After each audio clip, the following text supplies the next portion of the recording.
अखिलेश कह रहे हैं उत्तर प्रदेश में काम नहीं कर रही है योगी सरकार और हमारी सरकार आएगी 400 सीटों के साथ। अखिलेश जी दिन में सपना देख रहे हैं, प्रदेश की जनता देख रही है और प्रदेश की जनता ही इस बात का आकलन करेगी। जो है अखिलेश जी के शासनकाल में अपहरण, गुंडागर्दी, कब्जा ये गृह उद्योग बन गया था। जब से हमारे माननीय योगी आदित्यनाथ जी ने मुख्यमंत्री का दायित्व संभाला है तब से अपराधों में कमी आई है। अब कहीं पर नाजायज़ कब्जे नहीं हो रहे हैं, अपराधियों पर सख्त कार्रवाई हो रही है, अपराधी प्रदेश छोड़कर भाग रहे हैं। और बहुत पहले हमारे एक वरिष्ठ नेता ने कहा था कि जिस गाड़ी में सपा का झंडा उसमें निश्चित बैठा गुंडा, ये जनता कहती थी। आज ऐसा नहीं है। आज हमारे यहाँ जो है सब लोग बराबर हैं। हमारे यहाँ कोई भी व्यक्ति गलत नहीं कर सकता, कानून से ऊपर कोई नहीं है। भारतीय जनता पार्टी के शासनकाल में सभी पर बराबर से नियम लागू होते हैं। अपराधी कोई भी उसके खिलाफ कठोर कार्रवाई। 2017 से पहले कैसे हालात थे उत्तर प्रदेश में, क्योंकि अखिलेश कह रहे हैं कि हमारी सरकार ने काफी अच्छा काम किया, योगी सरकार में गुंडई है। ये ऐसा अखिलेश यादव जी को लग रहा है।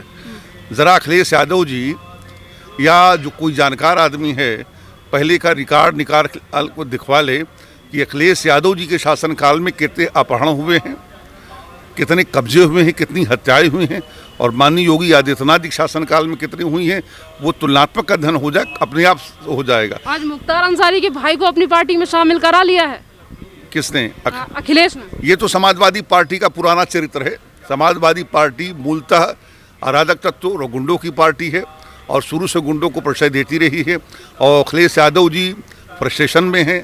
दरअसल उन्हें अच्छी तरह पता है वापस नहीं आ रहे हैं, लेकिन कुछ ना कुछ बोलना तो है ही है अखिलेश जी को, इसलिए मजबूरी में ऐसा बोल रहे हैं। हम उनकी बातों को बुरा नहीं मानते हैं।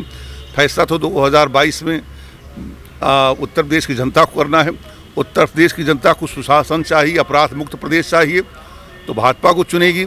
और अगर समाजवादी पार्टी गुंडागर्दी को करना है, जो अखिलेश यादव अपने चाचा को अपने साथ नहीं रख पाए, अपना परिवार नहीं चला पाए, वो अखिलेश यादव जी प्रदेश क्या चलाएंगे? सबसे बड़ा सवाल ये है। आपको पता होगा कि मुख्तार अंसारी के भाई को, जैसे मुख्तार अंसारी की पार्टी के साथ विलय करने से मना कर दिया था, मुख्तार अंसारी को जैसे अपने चाचा को डांट लगा दी थी, मना कर दिया था, आज वही अखिलेश यादव इस तरीके से गुंडे के भाई को अपने पार्टी में ले रहे हैं। देखिए, ये तो आप कम बता रही हैं। अगर अखिलेश यादव जी को आभास हो जाए कि तालिबान को समाजवादी पार्टी में शामिल करने से उनको सत्ता मिल जाएगी तो वो ये भी कर डालेंगे। दाऊद को अगर सत्ता मिलने की, दाऊद इब्राहिम के शामिल होने समाजवादी पार्टी में, समाजवादी पार्टी की सत्ता में वापसी हो जाएगी तो अखिलेश यादव ये भी करेंगे। इनका कोई चरित्र नहीं, सत्ता के लिए किसी भी हद तक जा सकते हैं, लेकिन भाजपा एक संस्कारी पार्टी, भाजपा में ऐसा नहीं होता। आज मुख्तार अंसारी के भाई को पार्टी में लाया गया है, इससे पहले कह रहे थे हम सबसे बड़े हिंदू हैं। जिस तरीके की चीज़ें कही जा रही हैं, फर्क पड़ेगा इन सबका 2022 में? बिल्कुल, ये जनता देख रही है वो कितने बड़े हिंदू हैं। आज ये राम मंदिर बन रहा है, ये सुप्रीम कोर्ट का आदेश, साथ में भारतीय जनता पार्टी का सुशासन। समाजवादी पार्टी के शासनकाल में होता ये था, गोलियां चली थी कार सेवकों पर। आज भी जब पुरानी घटनाएं याद आती हैं, मैं तो उस आंदोलन में भी शामिल था जो है, तो आंख से आंसू गिरते हैं। राम भक्त कैसे कह सकते हैं जिन्होंने जो है हजारों लोगों को मरवा दिया, हजारों लोगों को करवा दिया गोली चलवा करके, वो अपने आप को राम भक्त कहने का कोई अधिकार नहीं रखते हैं। राम के लिए किया क्या उन्होंने? राम के लिए किया है तो केवल मात्र जो है भाजपा ने किया है, बाकी किसी पार्टी ने नहीं किया। 2022 में कौन सी सरकार? 2022 में भाजपा की सरकार आना बिल्कुल तय है और अगले उसमें चुनाव में विपक्षी पार्टियों का बिल्कुल सफाया हो जाएगा। और जब ऐसा होगा तब भी हम लोग लोकतंत्र का सम्मान करेंगे और कुछ सीटें विपक्ष के लिए जरूर आ रही हैं। ओवैसी के साथ भी गठबंधन की बातें सामने आ रही हैं। बिल्कुल वो कर सकते हैं। मैंने आपसे पहले कहा वो तालिबान से कर सकते, तो वैसी तो छोटी चीज़ है, छोटी सी चीज़ है। बिल्कुल। ये बताइए, जिस तरीके की चीज़ें अखिलेश यादव कह रहे हैं, क्या ये सारी सच्चाई कह रहे हैं? नहीं, गलत बात है। अखिलेश यादव जी को अभी अनुभव नहीं है। अखिलेश यादव जी जिस प्रकार से उन्होंने सत्ता चलाई है वो प्रदेश की जनता देख चुकी है। बिल्कुल अराजकता थी, जंगलराज था। आज ऐसा नहीं है, आज गुंडा मुक्त है उत्तर प्रदेश। तो ये एकमात्र माननीय योगी आदित्यनाथ जी को इसका श्रेय है। क्या नाम है आपका? अरुण मिश्रा जी। अरुण जी, ये बताइए, आपको लगता है कि अखिलेश यादव कह रहे हैं कि घोषणा पत्र में तो बड़े बड़े काम लिखे गए थे पर काम नहीं किया योगी सरकार ने उत्तर प्रदेश में? तो अखिलेश जी ये बताएं क्या उन्होंने काम किया था? अगर अभी काम नहीं हो रहा है तो क्या उनके शासनकाल में काम हुआ था? अगर जो अभी काम दिख रहा है, अगर इसको काम नहीं कहते हैं तो क्या जो 5 साल पहले काम हुआ तो वो काम था? अगर उसको काम कहते हैं तो मुझे नहीं लगता है कि कुछ कहने की ज़रूरत है। अखिलेश कह रहे हैं कि गुंडों वाली सरकार है बीजेपी, योगी आदित्यनाथ गुंडा ही कराते हैं। हाँ, ये तो सब कुछ जानता है, पूरा हिंदुस्तान जानता है, उत्तर प्रदेश में पूरा हिंदुस्तान जानता है कि उस टाइम क्या था, आज के 4 साल पहले की क्या स्थिति थी। योगी जी के आने से पहले जब अखिलेश जी की सरकार थी तो आप ये सोचिए कि हत्या होना या फिर किसी को अपहरण कर लेना, अगर आपके पास क्रीम प्रॉपर्टी अगर आपके पास है और आपने उस पर अपना कब्जा घर वगैरह नहीं बना के रखा है तो निश्चित रूप से अगर आप कुछ दिन वहाँ देखने नहीं गए और 6 महीने बाद आप वहाँ गए तो वो आपका नहीं किसी और का होगा। उस टाइम वहाँ किसी और का बोर्ड लगा होगा, किसी प्रॉपर्टी डीलर का बड़ा सा बोर्ड या उस क्षेत्र का जो दबंग व्यक्ति रहा होगा उसका रहा होगा। अभी भी आप लखनऊ के किसी एरिया में चले जाइए, प्रदेश के किसी एरिया में बहुत सारे एरिया ऐसे बचे हुए हैं जहाँ पे अभी भी आके बहुत सारे लोग हैं जिन्होंने अपनी बस्ती बना ली, अपनी मज़ारें बना ली। 20 लोग आके रहने लगे, एक छोटा सा टेंट लगा लिया, रहने लगे, जो कि झोपड़ी बना ली। आज वो कहते हैं ये ज़मीन हमारी है। ऐसे कितनी बस्तियाँ अभी भी लखनऊ में आज भी हैं, योगी जिसका सफाई करवा रहे हैं। अभी बहुत सारी ज़मीनें हैं जो खाली कराई गई हैं। कितना फर्क देखते हैं अब योगी आदित्यनाथ और अखिलेश यादव पे। अखिलेश यादव मुख्तार अंसारी के भाई को भी अपनी पार्टी में शामिल कर रहे हैं, वहीं दूसरी तरफ योगी आदित्यनाथ की तरफ से कहा गया है कि गुंडे माफिया हैं, उनकी ज़मीनों पे जिन्होंने कब्जा कर रखा था उन ज़मीनों को वापस लेकर गरीबों के लिए घर बनवाएंगे हम।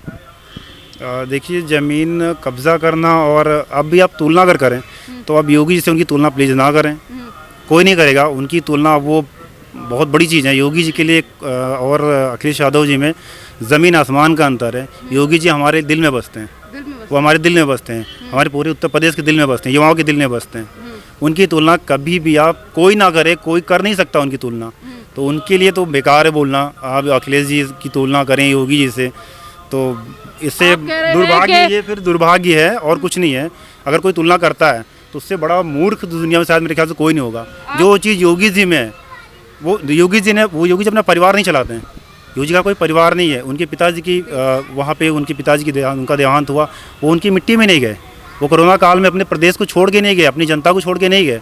जब एक सन्यासी सन्यास धारण करता है, एक सामान्य व्यक्ति जब सन्यास को धारण करता है तो वो किसी समाज, किसी व्यक्ति विशेष के लिए या फिर किसी जाति वर्ग से नहीं होता है। वो पूरे देश का होता है, पूरे प्रदेश का होता है। जो जिस बागडोर जो संभाली जाती है वो सबके लिए होता है।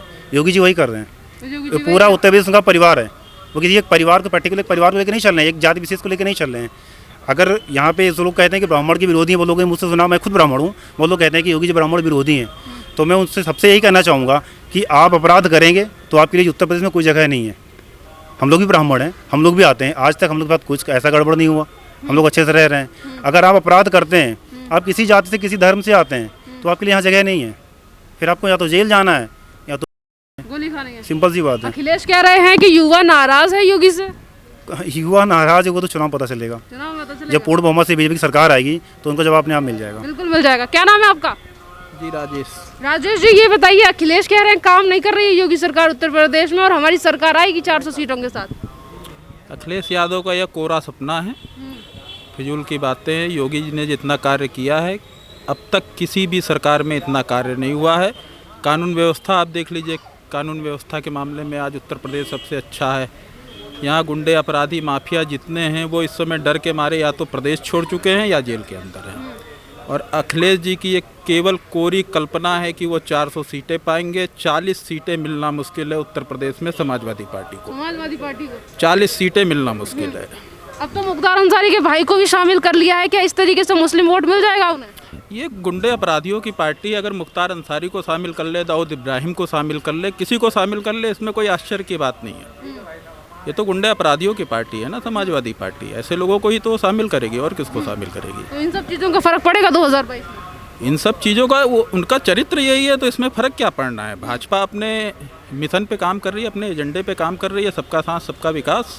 इससे कोई फ़र्क नहीं पड़ना है। वो किसी को भी शामिल कर लें अपने पार्टी के अंदर, भाजपा की 350 सीटें आनी है उत्तर प्रदेश, 350 सीटें आनी है, 350 प्लस। 350 प्लस। अखिलेश, एक बात बताइए, जिस तरीके से मुख्तार अंसारी के भाई को शामिल किया जा रहा है या फिर तमाम चीज़ों जो कर रहे हैं, दूसरी तरफ कह रहे हैं कि योगी आदित्यनाथ उत्तर प्रदेश में काम नहीं कर रहे हैं और ये गुंडों वाली सरकार है। आप देखिए उत्तर प्रदेश का कितना विकास हो रहा है, चारों तरफ आप देख लीजिए, नेशनल हाईवे की रोडें देख लीजिए, रोजगार के मामले में देख लीजिए, कानून व्यवस्था के मामले में देख लीजिए, किसी भी मामले में आप तुलना कर लीजिए उत्तर प्रदेश की, देश के अन्य राज्यों से उत्तम प्रदेश इसको कहा जाएगा। योगी ने जिन्हें जिस तरीके से निष्पक्षता के साथ सबका साथ और सबके विकास के लिए कार्य किया है, उसके दम पे भारतीय जनता पार्टी 350 सीटें लेके आ रही है 2000, लेके आ रही है सीटें, बिल्कुल।